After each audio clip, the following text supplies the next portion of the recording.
What's up, everybody? Welcome to the 13th episode of Stags in the Studio of the 2024-2025 academic calendar year. I'm Logan Rundy, the Assistant Sports Director here at WVOF. Across the table, Andrew Jameson, our Sports Director here at WVOF. Our guest today has broadcasted more than 1,600 games and graduated from Rider in 2013, where he started his career at the Bronx Student Radio Station. Right out of school, he started working with the Bridgeport Bluefish Baseball Club as an analyst and a play-by-play commentator. Currently, he broadcasts for cities in the metropolitan area, covering a variety of sports. At the collegiate level, our guest J.J. Duke has worked numerous conference tournaments for various sports, including the CAA, MAC Conference, and the NEC. He worked in women's soccer for 6 years from 2012 to 2018. And in terms of relation to Fairfield, you might see him as a broadcaster for women's basketball, men's and women's lacrosse, baseball, softball, and whatever he can get his hands on. Our guest today is none other than J.J. Duke.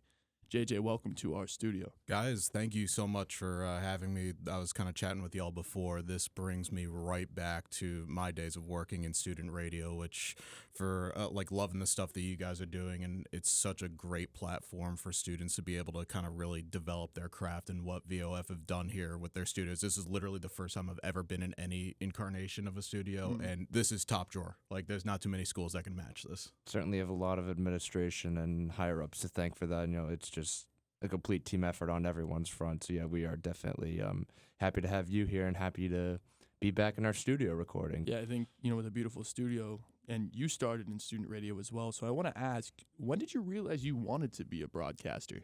So it's funny, the first games I ever did was actually here at Fairfield University as a high school student. So I went to Fairfield Ludlow High School many years ago, and the town of Fairfield Fairfield Prep hosts their annual winter classic boys basketball tournament. So right here, probably about 100 feet away where old alumni was, that's the first time I ever called games. So we did for Fairfield, local TV public access. We actually had Joe DeSantis on as a halftime guest at one of those games. One of his kids was playing for Notre Dame Fairfield at the time. So that was pretty cool. I peaked in high school in terms of my athletic ability. I never was going to try and play Division I sports. I was more in the club kind of variety. So I was like, all right, I love being in sports, played in sport my entire life. So what better way than to talk about sport, because you're basically as close as you can get without actually getting onto the courts of the fields. So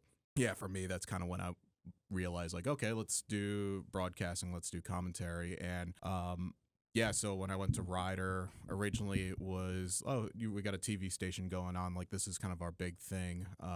Didn't really pan out the way that I was anticipating or what they were kind of building it up to be. So in my sophomore year, a really good friend of mine, Bob Giaquinto, said, hey, why don't you come on over to the radio station? This was literally a week into my sophomore year.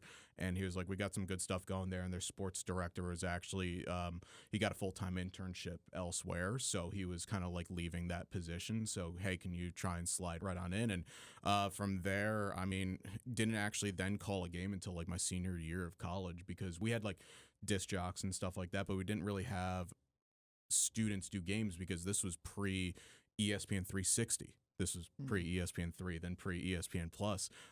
So professionals were still calling games on the radio for Rider and a number of schools in the region. So connected with a local radio station in Mercer County and Bucks County, and then that translated into, hey, I want to do games here at school. Why can I not do games when there's no other platform for baseball and softball at that time? So that parlayed into doing games in my senior year, then working with the Bluefish, which is then an indie ball club in the Atlantic League, and so on and so forth. But yeah, it was pretty early on when I realized this is something that I see myself doing hopefully for the rest of my life.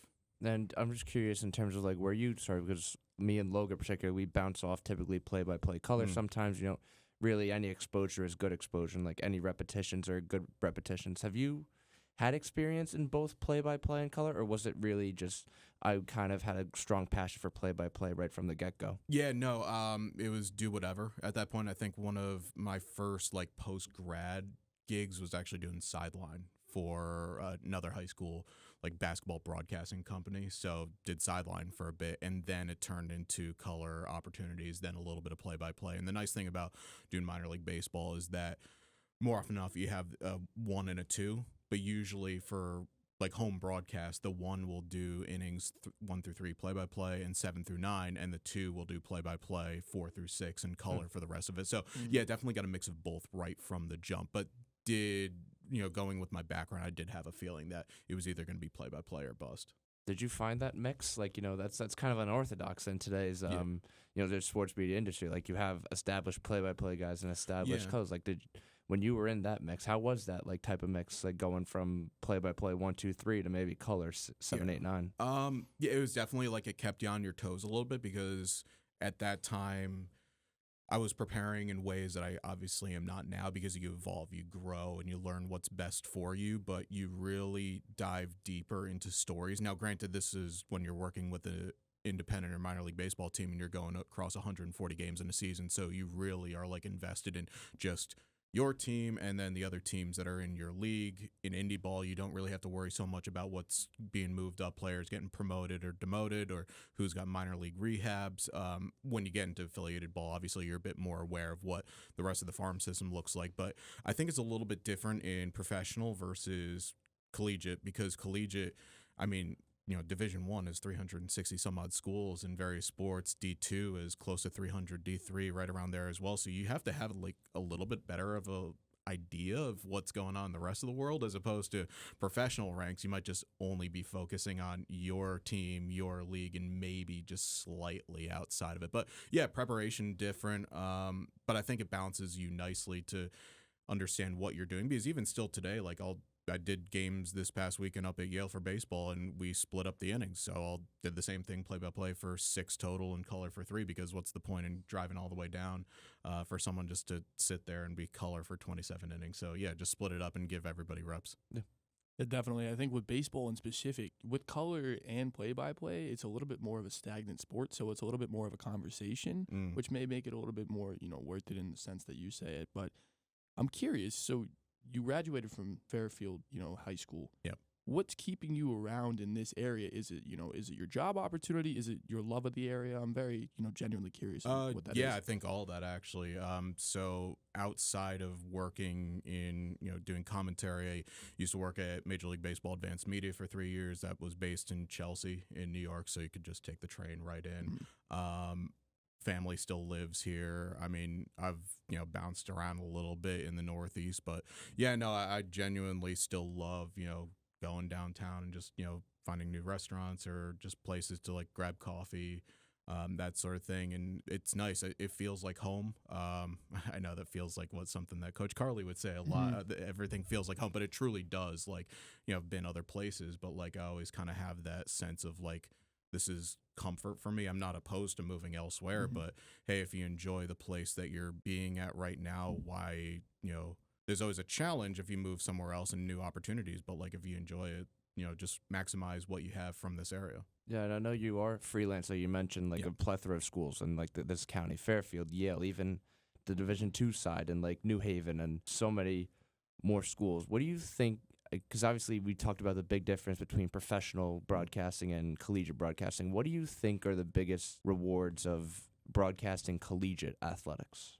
I think the fact that there's so many unique stories of different student athletes across the board, that excites me to tell those stories, right? Because there's still a lot of investment that goes on within, why kids come here. Their families want to hear those stories and they want to learn something new. And the fact that, we're speaking about Fairfield University, for example, men's lacrosse is currently on a run at the moment. This is the 5th different team that Fairfield has had since the fall of 2019 that have been nationally ranked. You think about, again, the 360 some odd D1 schools, how many non-Power 4 schools can say that? So people are tuning in, and you have the opportunity to tell the stories of where these kids come from, what they're doing here, what this university is about. That is the thing that excites me the most. And you could say that across any different school with the level of care that they put into it. I think that it's so much more rewarding. And this is nothing against professional sports. I love being involved in that area as well. And still, if there's opportunities there, I'd absolutely jump on that too, in addition to it. But I think just the camaraderie that you get within supporting a school is something that is really second to none. And it is very unique here in this country because you don't really have university sport elsewhere in the world, maybe outside of a couple other countries. Yeah, no, I think that's really interesting, and that's why I got into the broadcasting as well, because I love to tell the stories that, you know, these students have, because, you know, somebody I use a lot is Isabella Nicolete Leite. She's from Brazil. She went to Florida State. She's torn 2 ACLs, and look at her on a, you know, she was nationally ranked on a team for one time. So, and she was number 3 in the country in assist to turnover. So just being able to tell people's story is the reason why I do it, and it's really cool to hear that, you know, as a professional, you do it for the same reasons that we do. And so as young people trying to get into this industry like Andrew and I are, what would be, you know, your piece of advice for us? Yeah, so I get asked this question a lot, and I think there's a few different prongs to it. First off, if you feel like you're apt to taking on an opportunity, never say no to it. It's actually one of the reasons why I really got involved here at Fairfield was, you know, they built Rafferty Stadium. And at that point, it was in 2015 a place where they could live stream games, something that Fairfield lacrosse never had at that point. And they were looking for someone to call games. And this was on a back end, you know, behind a paywall type thing, just one camera. But people here reached out saying, hey, and I had done a MAC tournament for softball here where it was at that time predetermined locations. That was in 2014. That was the first time I ever worked at. Fun bit about that, I actually worked with Ivy Spate for that tournament. So that was really unique and a full circle moment. But they reached out and was like, hey, would you have any interest? Have you done lacrosse before? And I'm shaking my head like, no, I've never done lacrosse before ever in my life. And I'm like, yeah, sure, obviously I'll take the job. Of course I know lacrosse. But watch some games, try to get an idea of what's going on. And yeah, I think that kind of just turned into doing more and more. I mean, I'd never think in the 9 or 10 years I've done this, the most like NCAA tournament games that I've done would either be in like lacrosse or field hockey. Sports I never would have thought that I would have done it, but it's because I was open to trying new things. Everyone wants to do baseball. Everyone wants to do basketball and football, but there's so many other sports that are out there. And again, the stories that come with it. And nowadays there's so much more exposure to what any sport can be out there. It's just the time and energy that you put into it. So the first one, say yes to opportunities. The second one for me would be, be as good of a listener as you are a talker, because if you're not as knowledgeable in the sport, show that you have the interest in getting involved with it, and coaches and athletes will be very receptive and they'll be open to kind of discussing why certain things happen. I mean, in field hockey, why are there so many whistles? Oh, you can't play the ball with the back of your stick. Okay, that makes a lot of sense. Ball hits you on the body. Okay, that makes a lot of sense. For those that may be a little naive to not think that that's worth their time to ask even the simple questions, because it might make you sound silly and uninformative, that's kind of the wrong approach. Take that approach on, because then people would be more receptive to talking to you about those things. So I think those are the two big ones for me. And then the last one, I guess, kind of in brief, is just try and talk to as many people that are within the industry as possible, because more often than not, I think there's enough good professionals out there that will spend 20, 30 minutes to have a chat. I've always maintained a philosophy for myself that if anybody reaches out and are genuinely showing that they want to be involved in broadcasting or just sports media in general, I will always talk to them. I will make the time to make sure hey, listen, I'm here for you as a resource, because there are a number of good people in coming up in my career as a young professional or in college that took the time, and just repay the favor. And if nothing else, if I can't get to the places that I want to achieve in my career, but made it better for someone else to possibly get there, then I've done my job. I'm glad you touched upon the versatility aspect, because that was one of our goals coming into this year, to shed spotlight on other sports like Jackie Kane and her historic career, 30 seasons. We made that a priority to be our first guest, and then covering women's soccer at an extensive rate. Elle Scott bringing in, and it really, especially in a rapidly changing sports media industry where versatility is vital. I guess even on the journalism side, you're doing the podcast with Fast Break with Coach Carly, and even being, whether it's a journalist, sideline reporting or stuff like that, really does go a long way. Are you tapping into more aspects of the sports media content as of now? I know you're primarily a play-by-play, But like, there's the door's always open. Door is always open, and I think that's kind of the beauty of it is everything is still evolving. There's no like official studies out there, but it's been really interesting to watch like how different mediums have come to light over the last 4 years, if that, or medium that were like kind of there but not really talked about, and then all of a sudden, boom, overnight or within a couple of months things are going. So yeah, I'm always very open to learning new things. I know where my strengths are. Like, I'm not very talented in graphic design, though I do know my way around Canva and previously InDesign and Photoshop and stuff like that. So, like, if I needed to do something, I could probably get that done. But to say that I'm just limiting myself to one thing, no. Like, I'll happily still be willing to get involved. I mean, it's funny, even on the broadcasting side of things, taking new sports on to even further challenge myself. Like, I think where I've been really proud of myself, I know it's kind of weird to say, but like it is okay to like feel good about stuff that you've done in your career, like taking on college gymnastics, a sport that I've never done. I was wondering about that. No, it's good because I know Nolan, who is involved with the radio station, is a former men's gymnast as well. But like, this is a sport that I've only watched in the Olympics, right? And then all of a sudden, Yale comes out and asks like, "Hey, is this something that you would be open to doing?" And I'm like, I'm definitely for being like a traffic cop to like go from thing to thing, but I don't quite know what's happening when the athletes are flipping through the air, right? But I've been working with an amazing analyst that's been really patient, like to help me along the way. And then for me, that challenges me even more to like tell stories. And over the last couple of years, I've really felt like my craft on that front is like blown up to the point where I'm hoping to accept some offers from other places to do more work on that front because, hey, it's something new. And again, it goes back to, I'm glad you brought Jackie Kane up, man, because like there could be a podcast about stories about what Jackie has done with this program. Every head coach could have a series. Oh, it could be a series. I hope that there's a book. And, like, this is not sarcasm. Like, I genuinely hope that there's, like, books and stuff that comes out about what she has done with this program and what she has done in this sport because she has left a legacy. And, man, I was absolutely gutted for the fact that they didn't get through that opening round game because it would have been the perfect story for her and that team to go up against North Carolina and Erin Matson, the youngest coach. I still think she's the youngest coach in the sport right now. It's her and the BC coach. That would have been the purest full circle moment.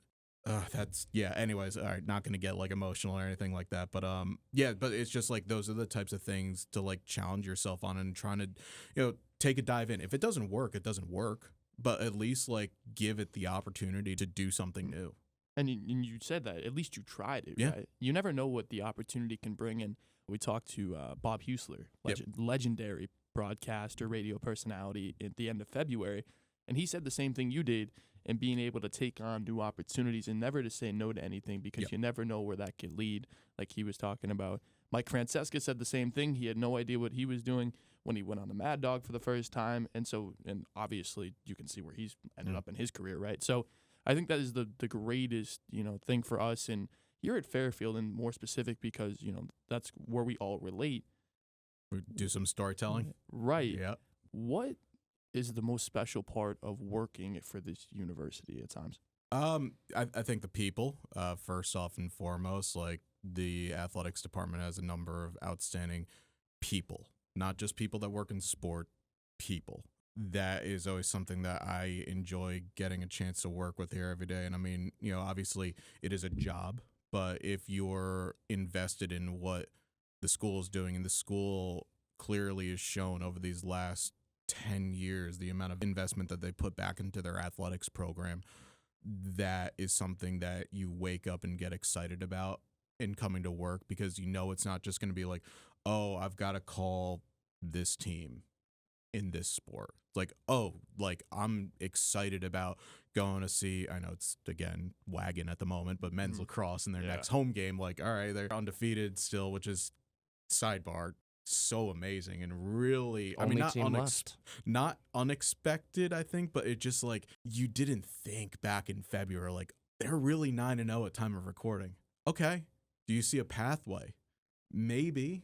like there could be a pathway to the dance now, maybe not even winning the CAA tournament. That's a pipe dream. And if this comes back to bite us in about a month from now, strike this from the record. But no, it's just the excitement of what everything is going on over here right now. And even leading up to doing this episode with you guys, I'm like starting to like remember some of like the stories and like the moments of, even if it's just winning championships or like someone with their last athletic achievement with this school, like those are the things that like immediately flooded right back into the brain. And again, it just brings a smile to my face. Yeah, I'm just curious. You mentioned all the prominence, and like we mentioned the wagon that is Fairfield men's lacrosse. Wagon. What are the emotions like covering, from a broadcaster's perspective, like these fascinating storylines and historic seasons? Like Fairfield women's basketball, what they've done over the past 2 years, men's baseball success, especially that 2021 run. That women's was a soccer, team, by the even. way. That baseball team, I've been around some unique situations in sport before. I genuinely didn't think at a period of time that they would lose a game because they always found a way. I mean, bloop base hits, Mike Caruso coming up, and you thought done and dusted against Monmouth, and he knocks a walk-off homer out. Just the pitching performances that they got from that team. You genuinely thought at a period of time, it was like, they might not lose a game in the regular season. Because it was just rolling that well, which I'm happy that the committee, even though there was a lot of quote-unquote controversy about, the MAC teams weren't playing anybody outside their conference, it was an unusual period of time. But you can only play the teams that are on your schedule, which again goes to the same thing with men's lacrosse now, but you can only play the teams on your schedule. And if you win every one of those games, you have earned your right to be playing in, at that point, June. But yeah, no, so anyway, sorry not to cut you off, but you're asking about like the different storylines and keeping the emotions. Yeah, like Fairfield women's basketball, women's soccer, even volleyball in their history, like the women's sports are just thriving. This is a women's sports school. I think we can all confidently say that. I know the men's teams are coming along as well, but top to bottom, it is crazy to think, actually, and I was speaking with Drew Kingsley and Zach Dayton about this. I think almost every women's sports program, I want to say, I think it is every women's sports program in the last like 2 years has either won their conference tournament, won their regular season championship, or had a person win a overall title. Yeah, so like can't forget about Hannah Snade. Yeah, Hannah Snade, and also Maria Beltran won the medalist for women's golf last year. Rowing, getting like second place a couple of times in MAC championships, like every team, or has made the postseason. And I don't think you can say that about every school, even in this conference. So it is unreal to think about, like, not only the high standard that they've put on, but just the level of consistency. And I see you dialing up field hockey. I'm genuinely very happy that you did that, because let's not forget, right before COVID in the fall of 2019, that was actually the team that really got things going in terms of having these 5 programs consistently ranked, or just getting ranked. I mean, that team went 19-2 that year. They hosted an NCAA tournament opening round game. That's a memory that will stick into my head forever for a couple of reasons. Beat American, obviously, awesome day. It was frigid outside. I'm talking like legitimately feels like temperature maybe around 11 at the start of the game, and I think they had to like push the game up slightly. They had these huge heating tanks behind the benches, and I'm thinking to myself, it's cold enough that if a ball hits that, we might be in trouble here. Yeah. And the fact that we had to have a video referral in place, so they were going off of actually our Ryan Moynihan's production monitor for any referrals. So that was all crazy in the setup, and the fact that the game happened. But like that team, another team that just you never felt was going to lose a game that season. But yeah, that day is a memory that will stay for me, and I still think we were so unlucky not to beat UConn. I'm sorry, but we deserve that win. Any in-state rival you want to win. Any in-state you want it, right? Well, and here's the funny thing, because I did the Big East tournament literally right before that. Yeah. And I was thinking, if Fairfield gets through this game, and credit, of course, to UConn for going through and winning that game, and I believe actually they got knocked out in the next round by Princeton, I want to say. I was like, if we get to that game, we're probably going to win that game. Because you could see like a pathway. Like could we be one of the teams that are getting to the national semifinals? Unfortunately, it wasn't to be, but that was a great group, and I'll be forever grateful for Jackie Kane and the gratitude that she showed to me for taking the time and investment to cover the sport, and by vice versa, giving the energy that team had truly deserved, even in the build up to all that. But yeah, that was a team that I was like so happy about to have all the success that they did.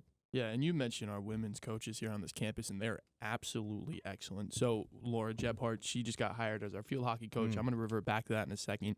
Jackie Kane has been amazing, but I want to tell a story that happened just 2 nights ago. Oh? So we flew home from Kentucky. I also do want to dive into this. I know this is about like having me on here, but I do want to hear about the story from you guys going to the dance. But yes, carry on. So we flew home. It was midnight. We fly in to White Plains, New York. Coach Carly Thibault Dudonis is sitting in the front seat of the plane. And Coach E. Okay. Andrew and I are the last ones off the flight. They stayed and thanked every single person for, 1, covering their team, and 2, just making the trip and being on the journey. I don't know where you find that in other places in the country. It's funny because you guys probably saw Vic Schaefer do kind of the same thing. And I remember when Fairfield hosted regionals for women's basketball a few times over at Bridgeport, his Ole Miss team came here, and it was actually, I think it was the year where they got walloped by UConn by I think like 60 points in the Sweet 16. I'm not sure if that was the year that Carly was on the coaching staff or it was the year after, but I remember Vic coming up to all of us because I was working the press conference room, and after getting trounced by UConn, coming up to all the volunteers and shaking their hands, like remembering our names. I mean, granted, we had credentials, but like still, even taking that 5 seconds, it just shows the type of character that they are. And Carly, I mean, we could obviously again go on and on about the culture that she is set for this team, but you do have Laura's bio up. It's funny, our new field hockey coach actually worked Big East field hockey tournament in 2019 with her sister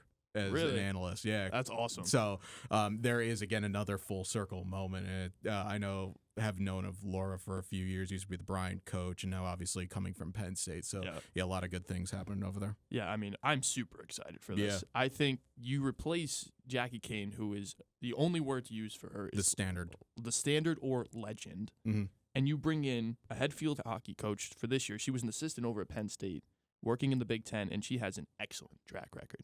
Yeah, you're 100% right. I mean, it's an unbelievable hire.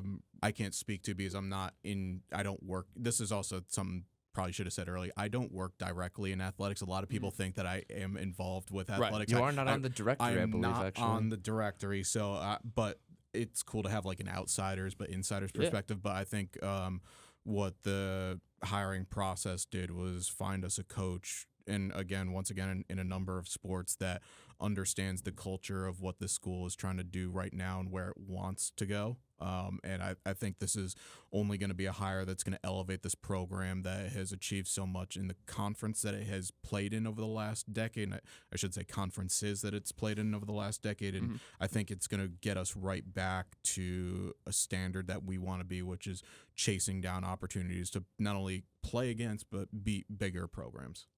Yeah, no, absolutely. We see it slowly but surely with the strengthening non-conference schedules, and you can talk about women's basketball and the likes of Villanova, Arkansas, even volleyball.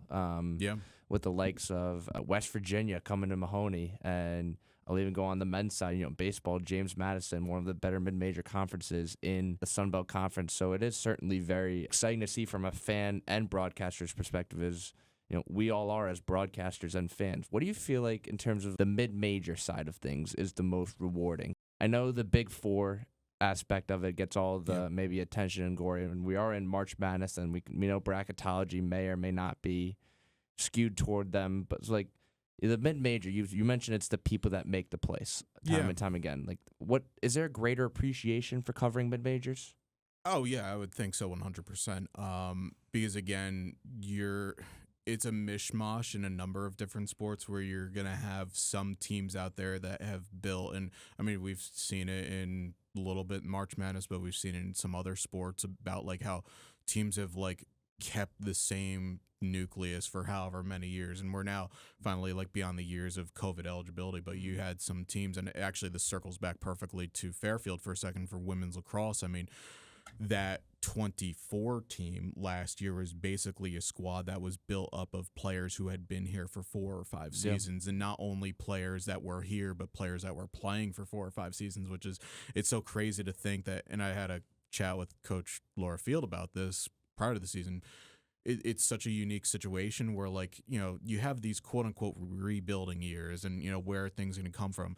She's always had the talent and the players that are here now, but it's the question of, okay, which player from last year's team would you take off the field? And this is not a knock on anybody that didn't have as many opportunities to play last year, but it's just the sense of, like, that group had played together since their freshman year and were so good enough to get themselves an opportunity to get in at large. And I mean, this is a credit to what Laura told me a few years ago, that the MAC was trying to build to be a conference that was a force and is a force in women's lacrosse. And now you just look at it where ESPN Linear is going to have the MAC women's lacrosse final. What other mid-major conference, quote unquote, and take the mid-major out of it, what other conference outside of the ACC and Big Ten are all of a sudden just splashing their name right there and having a national TV deal to have their championship game? This was a league that prior to COVID was having their teams play in the opening round game, to now having 2 teams that earn their right to be in. Niagara, unfortunately, like Fairfield, they lost a lot of players due to graduation, but they were such a good team. This was not just built overnight. This was built of 4 or 5 years of scheduling right opponents, not like, you know, going out and playing just top 20 teams for playing top 20 teams' sake. Maybe there's some incentives for it, but you're playing the teams that are going to build up the conference's RPI and then have quality opponents. Unfortunately, we're still seeking that big win on the national stage, but I am also a believer of it's only a matter of time, because you keep putting yourself in the opportunity to have as many teams get in there that eventually something's going to happen. So yeah, mid-major, it's totally worthy because they're worthwhile for me to tell their stories, because yeah, you always get to again reintroduce a team's program, a team's identity to the world that they may only know them once every couple of years because their name shows up in the men's or the women's bracket, but they've got 18 other sports that play and they've all got good stories to tell. Yeah, absolutely. And to go back to your point, for lacrosse last year, I just counted, Laura Field had 17 seniors or graduate students at her disposal last year, which is an incredible number. And pretty much all of them played for the most part. Yep. So, again, and you mentioned mid-majors. What do they need to do to get more respect more at the national level? I'm thinking back to a couple of weeks ago when Quinnipiac, I actually think they should have got a bid. They beat 2 of the Ivy League teams that actually Talking this year's women's basketball? They beat 2 of the teams that actually made the tournament. And they posted on their social medias their, you know, standards and what they had accomplished during the year. And you actually saw Fairfield coaches take to social media and say Quinnipiac needs to be in this conference. And even JMU also had an undefeated conference record before the championship game didn't get in. I think this is a tough question to answer because I do have opinions. Mm-hmm. I think a politically correct answer would be, I would love to see, and there's a lot of really solid outlets out there. I'd love to even see those outlets have more time spent on some of the other conferences outside the Big Four. Not to take away from the coverage that they have of the major conferences, but like, again, there's 360 some odd programs out there. There's a lot of teams out there that would be delighted to have a reporter show up for half of their home games. Right. But it's doable. Like it just takes, again, time and investment, where on the men's basketball side, you have a number of outlets that have bracketology. I think Charlie Cream might be the only on the women's side. If it's not, then but like in terms of like people talking about regularly. Yeah. And that's where I think, and maybe it might be where outlets, they want to use their resources to tell more stories, which I'm completely for. And maybe it might just be a competition thing. But yeah, I think it's just more eyeballs shown. Let's dive out of the MAC for a second. We dive into the Ivy. Oh, yeah. Why the Ivy got 3 teams in women's basketball is because those teams were outstanding. They played to a standard that they forced their way into the conversation unapologetically. Yeah, don't take anything away from the Ivy. Because they and then people started to realize that, oh, we need to cover this league because there are going to be multiple teams. Again, I haven't looked, but I think it's the most bids outside of a non-Power 4 conference. Yeah, you're right. Like, because people started talking about it, and then having to have Charlie Cream put 3 teams on his seed line. I personally thought that there should have been 2 of those teams probably should have gotten straight into the tournament. I'm also a believer that AQs shouldn't play in like an opening round in any sport, because you've earned your right to play in that tournament. I know a lot of people will have a lot of different opinions about that, but if the route to get into a national tournament is by winning your conference tournament, you've earned your right. Why should you have to play in? Yeah. We saw Mount St. Mary's had to do that on the men's side. Financially, there are some very good positives to play in an opening round, but that's obviously for another story. But the Ivy in the women's basketball side, and actually a few other sports, our women's soccer division had 4 teams make the tournament, I think, 2 years ago. 2022, I believe, was that year. 2 or 3. Yeah. Women's lacrosse, they're regularly having 3 or 4 teams. So, like, because they're forcing their way into it, maybe sometimes you have to be unapologetic to do that. You mentioned Quinnipiac. I think it's also a product of where the net ranking, there are probably too many different outlets, and I might not be the most educated to talk about that, but I think it is a product of how certain things are weighted, and it's even different than the men's side, which is kind of wild to me. But yeah, at minimum, what Quinnipiac should have had, they should have had if they did elect to bid to host, they should have had a home WBIT game. Like, where are we finding that they played a 3 seed as a 6 seed team? Seton Hall, I think. Seton Hall's a great program. Yeah. No. I think Quinnipiac, on the basis of who they beat and what they did over the course of this season, they should have been a seed team. I had a feeling if Fairfield didn't advance to the NCAA tournament, they probably would have hosted multiple WBIT games. That's my opinion. I, again, can't confirm that that's the way that it would have gone. But, yeah, I think the country, again, it's sorry for kind of long-windedness, but I get paid to talk occasionally. But, like, I think the rest of the country needs to realize that there's 20-some-odd other conferences out there, and they all put in the work. Okay, they might not have the flashiest names or come from the flashiest locations, but it goes back to there's student athletes that have stories, programs that have stories, coaches that have stories. Let's put some more investment into that. You can always go back to talk about Florida men's basketball and Walter Clayton Jr., who started at Iona. Right. You can talk about the schools that they came from as well. Yeah. Yeah, I think, on a more personal side of things, as we kind of wrap up here, quick fire questions.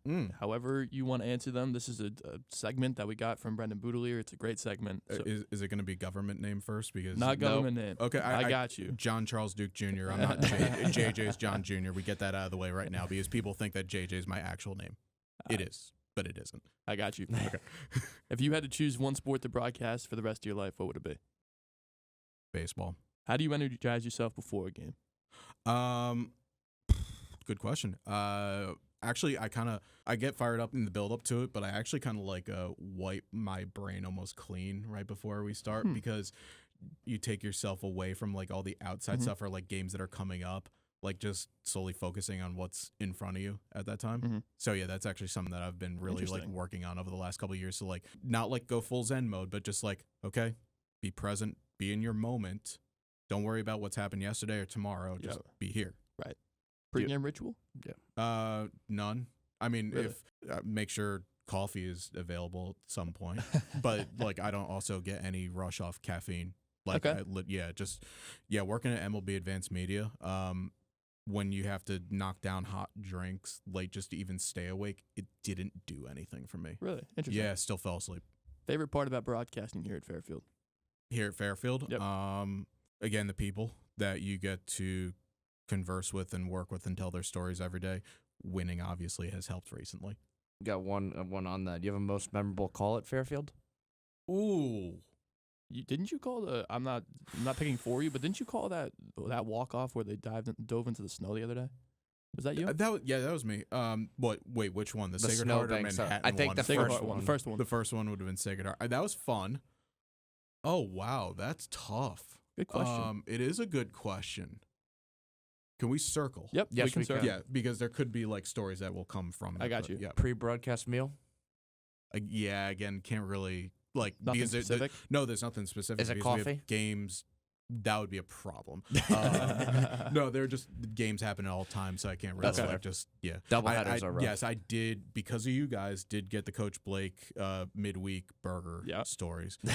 And you know what? Credit to him that he has also said, I'm not doing red meat outside of that. Interesting. Yeah. Good for him. Well, he said it on your guys' show. He did. Hey, people are always listening. Oh, that was another thing that you guys were asking about young broadcasters. People are always listening. Yeah. Like, you never know. It could be literally a short interview that has 5 views on YouTube. That's how largely we've gone to where we've gone. But 4 of those people might be broadcasters from other schools. Right. And quick side note, real quick. The Maryland broadcaster who called last night's game winner got some TikTok time. He got thousands of views on his call. So good for him. It was a great call. If you were to choose a different career other than broadcasting, what would it be?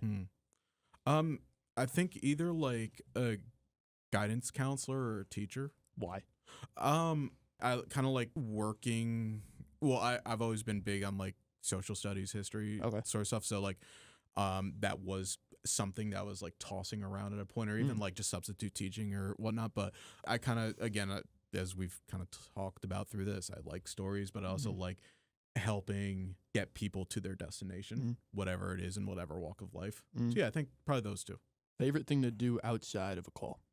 Like outside of, I mean, I'm a sports nerd, so I'll just watch games. I'm someone that was watching soccer in England before it hit mainstream. So really, yeah, there's a channel called Fox Sports World when I was like growing up. And I've heard about that. It would show one match a week in England. It was the lunchtime kickoff, and yeah, so I've been watching football overseas for years, and yeah, that's something that will get me going. And then last personal question. Okay. Favorite music genre? Ooh, that so that can really flip on a different day. Okay. When I prep, I always try to listen to some a little bit more upbeat to just keep my focus on. To keep the brain churning. Yeah. Okay. However, Old Dispatch, so we're talking pre-breakup. Oh, wow. Okay. Oasis. Ooh. I did not get on the queue. Like, it was 3 million some odd people that were in the queue for their tour that's coming up this summer. I can't afford the tickets. Just like, as much as I'd love to go to Edinburgh, one of those places, I can't afford that. Yeah. I would love to have gone to their comeback tour, but yeah, Old Dispatch, Oasis, those would be my 2, and then anything like kind of just upbeat. It's fun. Well, it's fun listening to this on like a personal level because like when we had Blake Dudonis and Coach Eric Johnson, Coach Blake said Chapel Roan was like his favorite, and then some guilty pleasures. What's wrong? It's awesome, and I think it's great. You are around so many different sporting venues that you hear stuff all the time, or like all of a sudden, if I'm just listening to anything, and then I hear like I've been at a kick on Fred again. Like, really? Yeah. Wow, that's a throwback and a half. Well, throwback. I guess sold out Coachella. Oldies are goldies. I guess it was Coachella. Yeah, it was Coachella. He's like recent. I think he'd know. Why would you know? Hey, I've got his set from the Boiler Room in London a couple of years ago that I go to every once in a while. See, Fred again. Yeah, so those are the 2. I like it. Moment from Fairfield, the call I think that I've been stalling on. I think it's got to be one of the walk-offs from baseball. I think it got to be Mike Caruso, I believe it was against Monmouth. Yeah, the homer versus Monmouth. That was good. Honorable mentions, can I give a few of those? Of course you can. Okay. The Mal and Iglesias, what a person, by the way. Yeah, she's awesome. Her aerial down the line against American in the 2019 opening round game to set up what ended up being the insurance goal for Fairfield. That was a moment. Fairfield men's soccer winning the Max in 2017. Okay. This is when Lessing Field had a white picket fence surrounding the benches. Were on different sides, and the students field rush after the game was over, and those white picket fences turned into much more hardier fences to make sure that people stayed on the right side. That's 2. The overtime winner, I think it is in 2019. Yeah, 2019 women's lacrosse. Kelly Horning, why she didn't pass the ball, we'll never know, but she ends up just circling around the net, scoring golden goal overtime winner to win the Max. That was good. I might have voice cracked a little bit on that one. That was bad, but the moment was pure. Yeah. And that kind of really got the ball rolling for this. I'm trying to think anything else notable. like not like game winning. That's tough. Oh, no, you know what? 2 emotional ones. Yeah. 2 softball moments. And Really? it's not like, they weren't like championship winning or whatever. Drew Westford in her last home game a few years ago, walk-off base knock against Manhattan. I think I know the next one. Allie Bergman. Yes. I wasn't here for that. I know Michael Kelleher. That was his shot. He shot it. Oh my goodness. So if you talk about a full spectrum of emotions over the course of a minute, you had every bit of it. And another great person, Allie, by the way. Yeah. Walk-off sac fly against Maris. Unfortunately, Fairfield didn't make the postseason tournament. Right. You see in the span of 5 seconds the jubilation of, I just won my team a ball game. Oh my God, that was just the last ever moment I'm going to have playing college softball. Yeah. And oh my God, that's it. Yeah. That was pure, unfiltered emotions, and Michael crushed the shot, and I made sure to let that call breathe for 15, 20 seconds. There's a lovely moment between her and Joe Asanio, who's the head coach of Marist softball, former major league pitcher, former boss of mine at one point. Really? Yeah, when I worked with Hudson Valley, he was the director of player operations, and that was a great moment.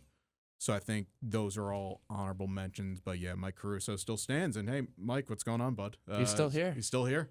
Yeah, absolutely. I mean, JJ, it's been an absolute pleasure of our time here. About 50 minutes we got in this morning. I mean, my last question, and to kind of send us off, for anyone that's unsure about what their future holds, what would your piece of advice be for them? Just in general, or in generally? Ooh, really going deep cuts here. I think it kind of harkens back into be as good of a listener as you are a talker, because you will hear so many good things from people that you may not even expect it at the time. Yeah. And just be someone that's open to absorbing all information. Don't just make things about yourself. That's probably the best advice that I would give, is just be as good of a listener as you are a talker. Let's leave it at that. I think that was perfectly well said. Absolutely. JJ, appreciate you coming on for 50 minutes on your Monday morning. Logan Rundy, your assistant sports director here at WVOF across the table. Andrew Jameson, our sports director. For any other of our WVOF content, check out our social media pages at WVOF Radio on Instagram, WVOF Sports on YouTube, and our Twitter account at WVOF Sports as well. We appreciate your time this morning here at WVOF. Take it easy, be well, and as always, go Stags.